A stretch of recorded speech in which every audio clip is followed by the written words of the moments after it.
Welcome to Around the Empire. I'm your host, Joanne Leon. This is a fully independent podcast. Lend your support, patreon.com/aroundtheempire or paypal.me/aroundtheempirepod. Please like, share, and subscribe on YouTube. And this podcast will also be moving to some other alternative platforms in the near future, and we'll let you know about that as it happens. Whitney Webb is here today. We talk about the SolarWinds hack that has been reported by the media since December, including an important update on January 6th, which was largely drowned out by the news of the incidents at the Capitol and the 24/7 media blast that followed. News articles about the SolarWinds hack, with warnings about impending disaster, continue to be published frequently. An article in Lawfare today, titled "The SolarWinds Hack Can Directly Affect Control Systems," said that, quote, as Microsoft CEO pointed out, what's been seen so far is only the first phase of the attack that targeted IT systems in the government and companies large and small. While disconnecting the SolarWinds Orion system from one's IT system may mitigate some of the damage, it neglects the possibility that potentially destructive malware could easily have been planted on OT systems as well. And I'll just note that OT is operational technology. And the impact of the OT breaches can be more significant than mere IT penetration. OT consists of systems that affect the physical world. And in another excerpt, quote, by attacking the SolarWinds platform, the Russians were able to get a twofer.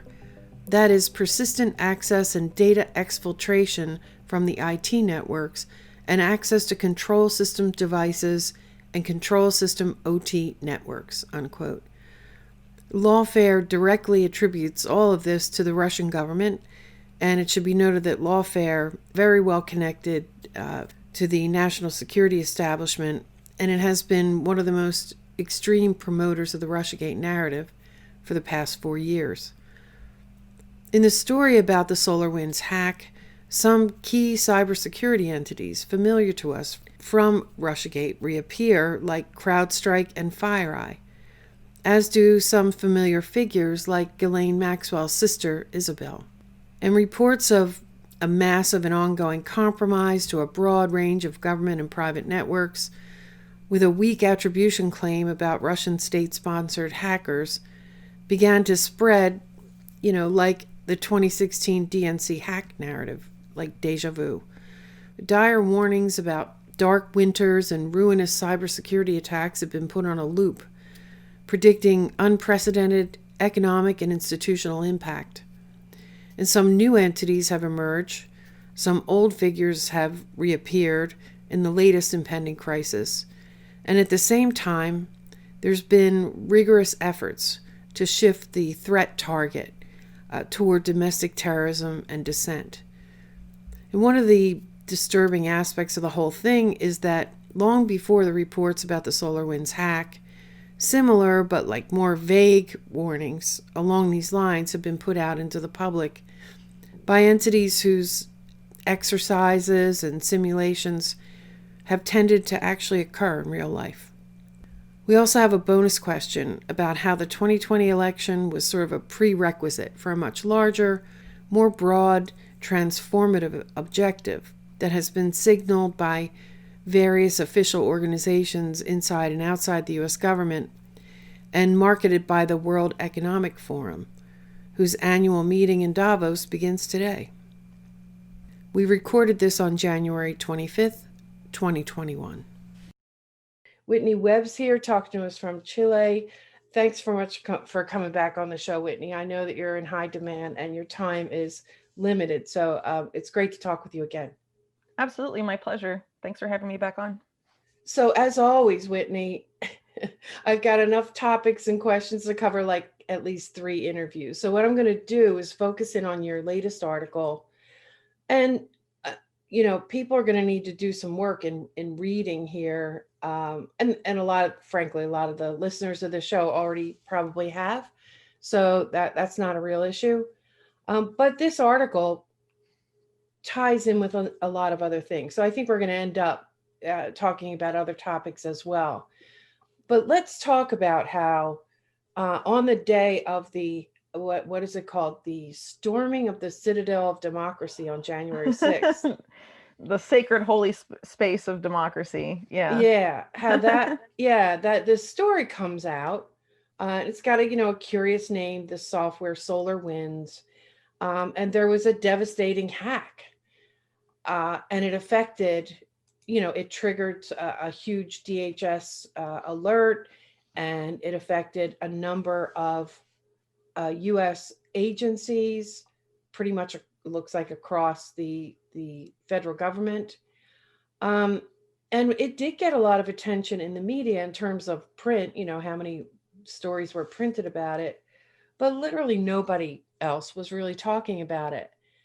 Uh, and the thing that popped out at me was, oh, some familiar names popped up again, like CrowdStrike, Yeah. FireEye, and And Chris Krebs, among others. Yeah. Chris Krebs, who, for people who don't know, he was the cybersecurity guy.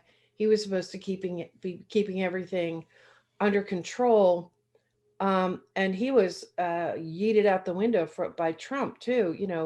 I don't remember exactly when he was fired, but he was fired.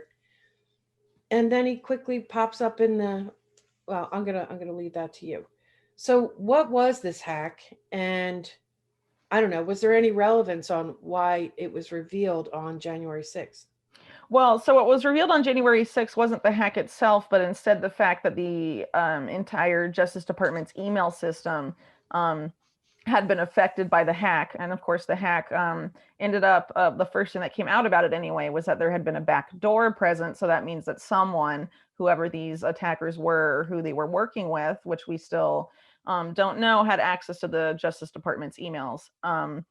So that was quietly announced on the day of the January events of January 6th, but in mid-December is when the hack itself was announced. And what's interesting is that Chris Krebs was, DHS's director of CISA, of cybersecurity of critical infrastructure, which includes the elections. And so he was running this election command center that involved a lot of different organizations outside of the US government as well, including Silicon Valley. And he called election day itself halftime, not long after the election, and said that they would remain open until mid-December. And right before, I think a day or two before that center is due to shut down, is when the SolarWinds hack is made public. And it's made public by a firm called FireEye, which was set up with funding from the CIA's venture capital arm, InQtel. CIA people advised them in setting up their company and the shaping of their products. And the CIA still remains a client there.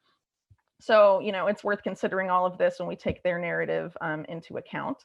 But FireEye said that they discovered the hack because someone had used this backdoor through the SolarWinds software to steal what they called their red team suite of hacking tools, which means they're like aggressive, offensive, I guess you could say. Yeah, they're the cyber people. tools. They're the people you hire to try to hack into your system. Yeah. Well, those would be the tools. The red team meaning like the mimicking in a hacker that's conducting an attack. Suite of hacking tools. Yeah, so exactly. Yes, yeah. Implying that they have now stolen this treasure chest of advanced hacking equipment, and then will use that to conduct further attacks down the line. And of course, after the SolarWinds attack was made public, a couple of weeks later, you have Microsoft saying the same attackers accessed Microsoft source code, and then you have FireEye come out I think last week and say that the SolarWinds attackers no longer needed the backdoor into SolarWinds, and they've installed themselves in Microsoft 365 applications on the cloud and are still gathering government data, which is totally insane that hasn't gotten more coverage, because that implies that the cyber attack is ongoing, and it's just not being talked about. And Microsoft, of course, is pretty ubiquitous, especially in the US government. Not just in terms of the use of its cloud by now the Pentagon through the Jedi Cloud contract, but Microsoft Office software, for example, being used widely in the public and also the private sector in the corporate world. So any sort of major compromise of Microsoft software in that it's actively being used in this way and by the clients of SolarWinds, which includes numerous federal agencies and 450 of the Fortune 500 companies. I mean, this is some massive stuff, but basically what they're setting us up for is some massive hack of Microsoft products in the not so distant future, but creating this foundational narrative where Microsoft can't be blamed for having this major failure. They can just blame it on, unnamed attackers that they're linking without any evidence to a nation state, in this case, Russia. And that's why it's very interesting that right after SolarWinds, the info about the hack comes out, SolarWinds invites two groups to help them investigate. The first one being CrowdStrike, which of course we know was very involved in creating what we now can easily document as being false claim that Russian hackers were responsible for the publication, the 2016 WikiLeaks publications. So you have CrowdStrike being brought in, but you also have the new consultancy firm being created by the fired CISA director, Chris Krebs, who was also a former Microsoft executive previously, and then Alex Stamos, who's a former chief information security officer for both Facebook and Yahoo, are being brought in to investigate this. So you have the entire narrative of the attack, what took place in the attack, and the investigation are coming from these sources with deep ties to the US government and intelligence community and Russiagate. So that's pretty telling. Yeah, and I think most people know this, but CrowdStrike, after their massive failure, if you're looking at it from an honest perspective, they were rewarded with a giant IPO, and they're now a massive public company. Right. So what do you think is going on here? It's hard to even know where to start, because like the Microsoft 365 thing, how does that tie into everything else? They're saying, all right, so they use, let's say that's their suite of Office tools, Microsoft 365. You used to install it on your computer. Now it's a cloud-based system, but there's also things like Microsoft Team. I don't know that there are other things that are tied into it too, like databases and things like that. But why is that even involved? Do you understand what's going on there? Well, what I sort of alluded to this earlier, what I think they're doing is setting up a narrative for a future cyber attack that's going to affect Microsoft products, is based on how it's being set up right now. But we've known for some time that they've been warning that some sort of nation state is going to attack or hack the critical infrastructure in the United States, whether it's the power grid or something else. I mean, that narrative they've been seeding for a long time, and a lot of the same actors involved here in that SolarWinds incident and story have been some of the main promoters of those ideas, often using no evidence to make these claims and build these narratives. So, it's definitely a suspect thing. And then you have, the World Economic Forum, for example. You have Klaus Schwab last July saying that after COVID, there would be a cyber pandemic, a pandemic of cyber attacks that would have worse social and economic implications than the COVID-19 crisis. And then the World Economic Forum simulating for that very event, specifically in connection with the financial system. Also last year, in an exercise called Cyber Polygon, it's worth pointing out that the World Economic Forum, a few months before COVID-19, did Event 201 with the co-founder of Microsoft's foundation, the Bill and Melinda Gates Foundation. And then that's, followed by the actual event. And then it's not just, the World Economic Forum either. You have the head of the National Cyber Directorate of the government of Israel, for example, saying a few months ago that this was going to be whereas we have Joe Biden talking about a dark winter, this guy was saying it will be a cyber winter, a winter of cyber attacks. And this was, of course, before the SolarWinds hack or any of that. So it's pretty, disconcerting, but it's worth pointing out too that, the World Economic Forum and some of these other groups, there's this greater agenda at phasing out the existing economic system among many other systems and replacing them with new ones as part of the Great Reset. And a cyber attack is a very easy way to accomplish that, in such a way that it's easy to offset responsibility by blaming faceless hackers that could be from anywhere.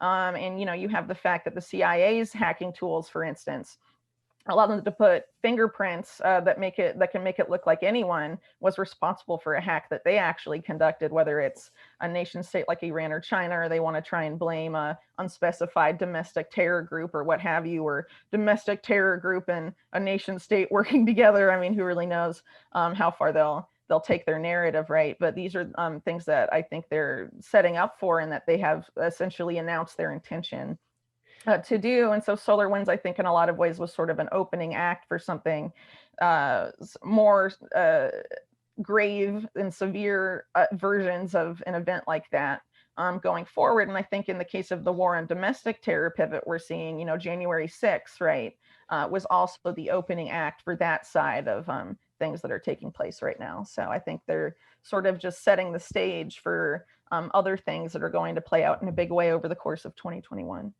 Yeah, the bigger objective. And we'll get into that a little bit more in the bonus question, because the full focus has been on the election, and it kind of looked like that was the end game, to get the same people back in power. Now, almost an alliance of what we call, if you're going to look at this from a political standpoint, neoliberals, neocons, the intelligence, connected, which is now a public-private conglomerate thing now. Yeah. But the election was a big objective, but it wasn't the full objective. And if you look at like Occupy Wall Street, if you look at the 2008 crash and the backlash of that, which in terms of how big the crash was and how many people suffered as a result, the backlash wasn't even that big. But even that uprising scared people enough that I think that they wanted to make sure that the banks, per se, could not be blamed for an impending collapse, which independent economic analysts have talked about for a long time. The system's been propped up for quite a long time. Right. So it It looks has to like collapse. I mean, it's a mathematical inevitability at some point. And even before the COVID crisis, you had major indications that there was something really wrong with the financial system. Like at the end of 2019, the Federal Reserve was doing all these crazy stuff to basically bail out behind the scenes some of the biggest banks, right? And then you have this money printing spree that, under the guise of relief for the COVID-19 crisis, of course, that relief didn't go to regular people, as we know. So yeah, and they're also looking to move to this new financial system that's really, finance is integrated with the biometric identity, and vaccination history and stuff like that, the immunity passports and whatnot. So in order to sort of introduce that stuff, and also these new, I guess you could say, a lot of people have taken to calling them things like Fed coin and stuff like that, because it's basically a Bitcoin, a cryptocurrency, run and managed and controlled by the central banks, right? So the yeah. Federal Reserve. So they have to sort of move, to this digital dollar and all of this stuff. So in order to facilitate that, they have to have something big happen in the financial world where they can justify introducing all of this stuff at once. So, it's definitely the motive is definitely there. The planning is definitely there. And, with the SolarWinds thing, they're openly saying, we don't know how much damage has been done, because this backdoor had been sitting there since some point in 2019, and was only discovered last December. So that's more of a year that people could have been accessing this stuff, we're told, and inserting things and doing, other stuff to all of these systems, in some case very critical or classified systems of the US government. So, that we could see this play out in a lot of different ways. But I think we're, they've made it clear for years we need to get used to a lot more aggressive cyber attacks that have major implications, maybe even more so than traditional acts of war and things like that. This narrative, they've been building it up for a long time. So you have a population that's been on quote unquote lockdown for going on a year now, creating a lot of tension at the very least, creating devastating economic consequences. People who haven't seen members of their family for a year. That includes me. There are two of my kids I haven't seen for a year. And so you're taking a population and just dialing up, just kind of like tightening the vice and tightening the vice. But everybody's not everybody. A lot of people are still pretty comfortable. Small businesses, we don't even know the impact yet. We don't know. We don't have a lot of information about how many deaths of despair there have been in terms of addiction, suicide, things like that. We know that there's going to be a massive massacre in the small business arena. Some of it predictable, whether you say calculated or not. I mean, there are stores that and various kinds of businesses that had to close, even though they provide the same service that much larger businesses provide the same service. So there was a selective lockdown, really. Yeah. So, and you have people who are uh, a large number of population under distress about the elections and all the anomalies and problems with that. And now, I don't know if you're talking about segments of the population that you're trying to create more and more pressure on, but a cyber attack, particularly if it's tied into infrastructure, and God only knows why anybody would ever tie major infrastructure into the internet, but so if you have that coming, it creates even just really devastating problems on the population. I don't know, I guess it could sink more businesses. Is there any indication of what's going to happen? Who's going to be hit the most? Um, well, I think, like you said, we're really not going to be able to know for a while because, I mean, if people are locked down and unable to open, it's really hard to, gauge economic uh, resilience, I guess, when things start going quote unquote back to normal. And when normal comes back, for several months, they kick it several months down the line. But I think a lot of what has gone on over the course of this year has been a calculated wealth transfer.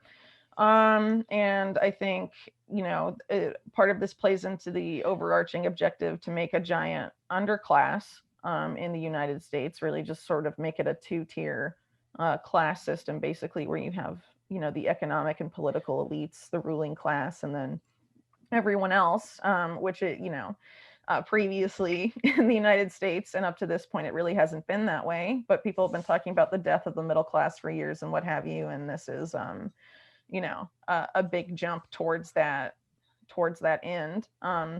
Another big reason for this is to push people into online commerce specifically.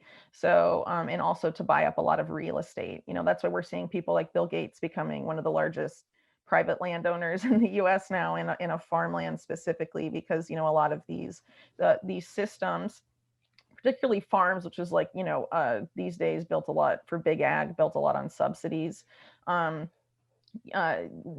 it's a fragile system, so when it's exposed to a shock like this, they knew that this stuff was going to happen. And that's why in January 2020, you saw those major CEOs resign. Like, I forget how many hundreds of CEOs of top companies all resigned at the same time. And things like this, and just you look at the wealth transfer, like how many it was like $1 trillion added of wealth added to billionaires' collective wealth over the course of the pandemic. So I mean, who's benefiting from this? What agendas is it playing into? I mean, I think it would be kind of naive to presume that the people that enacted the lockdowns didn't have any idea that this would be the sort of consequence of it, especially when you consider that a lot of these changes that are happening in society under the guise of COVID were planned out as a way to modernize the U.S. to compete with China in the AI arms race by the Silicon Valley U.S. National Security State Partnership, known as the National Security Commission on Artificial Intelligence. Was talking about, for example, what I just mentioned, the need to move to e-commerce, also eliminating private vehicle ownership. Now we're seeing the Biden administration moving forward with the self-driving car, fleet ownership of vehicles, initiative that was laid out in 2019 and all of this stuff. So, in terms of who's hardest hit, it's obviously going to be the people in businesses that were, in a fragile position to begin with, followed by businesses that were a little more resilient than that, et cetera, et cetera. But the end goal of this is to really, move almost all of the commerce into the hands of online giants like Amazon and stuff like that, and have it all controlled by the same web of interconnected corporate billionaires. This all is, in the whole Great Reset agenda. It's this you'll own nothing and you'll be happy, right? That people have heard a lot about. But this whole you'll own nothing thing means that the hands that hold everything, the owners of everything, will be leasing this stuff to you and everyone else, right? Because someone's going to own it. And we're seeing that happen now in a big way. Yeah, someone's going to own it, though. I mean, it may not be this small set of billionaires who will own it. I imagine it'll be set up more in a philanthropic. Well, it'll look philanthropic, but a It'll lot of look times like a trust, philanthropy. some kind of Yeah. trust, set up a trust or something like that. In fact, Britain has a big trust that owns huge amounts of land and things like that. I wonder if it'll play out that way. Before we move on, if I could just do one more thing back to your original article that we were focused on. Who is Espionage? That's a new game to me. A new name to me. Sorry. So early on based on what we know about the SolarWinds narrative, it was believed that the way that the backdoor was inserted was through the entry point was via a contractor subsidiary of SolarWinds. And so they were they were looking into certain companies based on that. But one company that fits in that category that hasn't really been the subject of investigation by authorities is called Espionage, which was, well, I believe that's how you pronounce it. Yeah, I'm not I'm quite not sure 100% either. sure. Yeah, but they report it in US media as being based in North Carolina, so you'd assume it's an American company. It's actually an Israeli company that was founded by a former top guy at MAMRAM, which is the IDF's central computing unit. So this company was acquired in 2019, and the time period where this backdoor was inserted and the Espionage software was incorporated into the SolarWinds Orion software, which is the software that had been compromised, overlaps. And then you have the fact of this IDF backing, and also how it was largely set up and backed by Israeli venture capital firms with ties to major espionage scandals and existing basically Israeli spies that are on reserve duty from their elite military intelligence units, why they're, managing most of the money for this company and stuff like this at the time. And when you consider the historical precedent of all the espionage scandals in the US that have involved Israel, and that it's, considered to be a nation state attack, and you're blaming Russia without any evidence. But you're not going to look at, a case like Espionage as a potential suspect. I think it's pretty telling. And the fact that you have cover-up artists being brought in like CrowdStrike, things like that is also really telling. And if you think back to Russiagate, a lot of the stories and evidence of collusion that came out as part of that investigation didn't point to Russia, it pointed to Israel. So, using this focus on Russian hackers or the Russians, at least over the past 4 years, was actually, basically code for other people. Though, I mean, it's worth pointing out that Israel, in terms of its intelligence links and organized crime links, does have considerable links to Russia. So maybe Russia was involved to an extent, but they clearly won't investigate it if it will link back with Israel at some point, as these things as these things usually play out. Because as we know, the big Israeli espionage scandals in the US that we do know about, there was never any accountability, no public investigation, no public rebuke for the behavior, and of course, if we look at something like Epstein, it's just major cover-ups ensue. And but the consequences of those scandals of the espionage itself and the blackmail and all of that things that come with it, persist. Yeah, and some things keep popping up over and over again. Like there's Maxwell's involved in this. Mhm. Uh, I'm always trying to sort out the factions of who's at war with who, or who's in a power struggle with whom.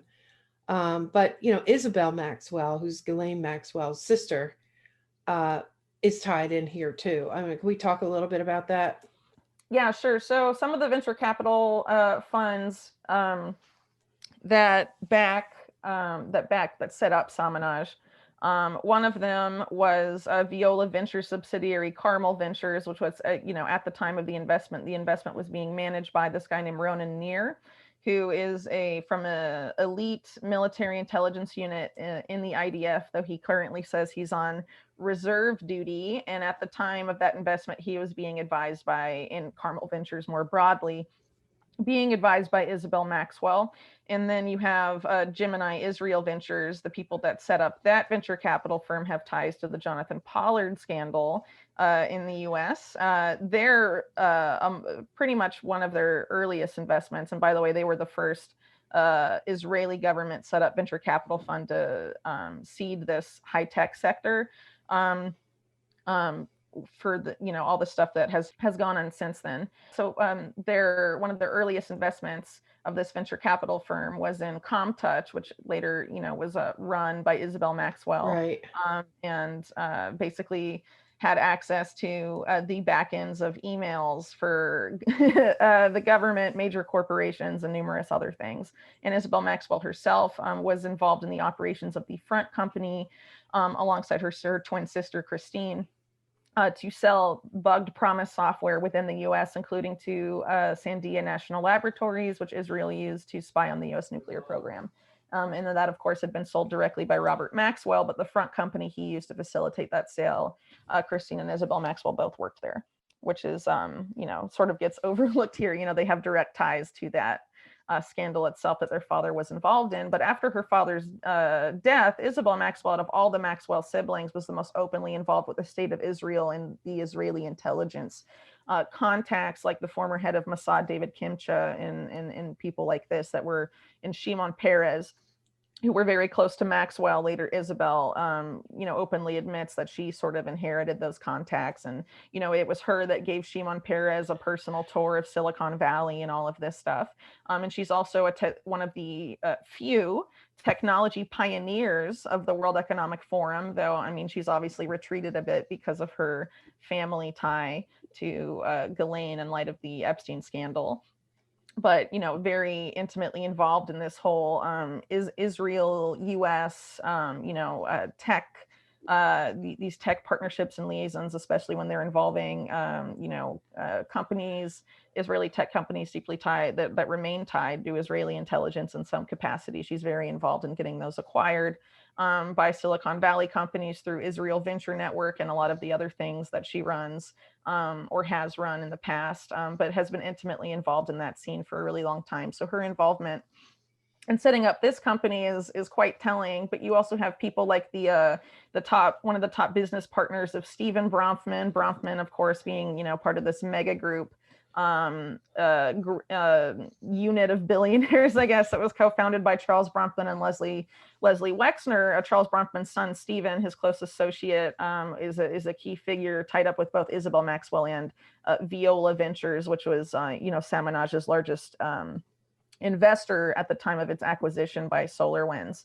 So you have some recurring ties, and then the added fact that you have connections to the Pollard scandal too. These are the biggest scandals of the 1980s in terms of espionage for the United States, right? So it's really amazing that this company, for some reason, hasn't been looked at all.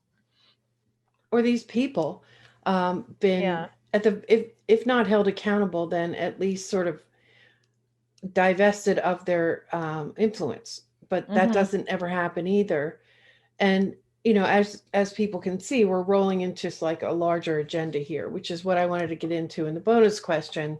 Everyone's been hyper focused on the 2020 election and just the general factional political war that's going on. But clearly that's and that was a big objective, the control of the U.S. executive branch, which, means the military, it means the treasury, it means intelligence. Control of that was a big, important objective. But really what it looks like is it was more like a prerequisite Yeah. of something that had to be Or a done. prelude, I would argue. Mhm. Mm-hmm. For a much larger objective. And it Mm-hmm. just so happens that the World Economic Forum is I don't know if the people there are really have as much power as it seems. I mean, their frontmen, like Klaus Schwab. Like, why would you ever put someone like that out in front? I don't know. It almost seems like a joke. But there is a much larger agenda, which it's kind of openly stated, but it's cushioned with benevolent intentions, things like that. And it just so happens that the latest meeting of the World Economic Forum is coming up. Is it next week or this coming week? It starts today. That's today. Yeah. Oh, Mm-hmm. look, yes. Yeah, so let's talk about what that larger agenda is. I boil it down to what I call a numbers problem. A group of people who, and really just think democracy is inconvenient, is a real problem. People like Bill Gates say individual rights are a real problem. They've got a propped up economic system that really hasn't been working for like 30 years. And the fact that these names from decades ago keep popping up also hints at a much longer term plan, an Yeah. agenda. So let's roll into that. I'm just going to hand it over to you as to what you think. And of course, it's interspersed in a lot of Whitney's articles from the past, going from what I remember, going back to the summer 2019 when you started writing about some of these things. What is that larger agenda and what are our prospects? The answer to the bonus question is in a bonus segment for patrons. You can get access to these bonus segments. There's one for almost every interview by subscribing at Patreon. Plus, you get access to other patron-only episodes, access to our new Discord channel where we talk among ourselves.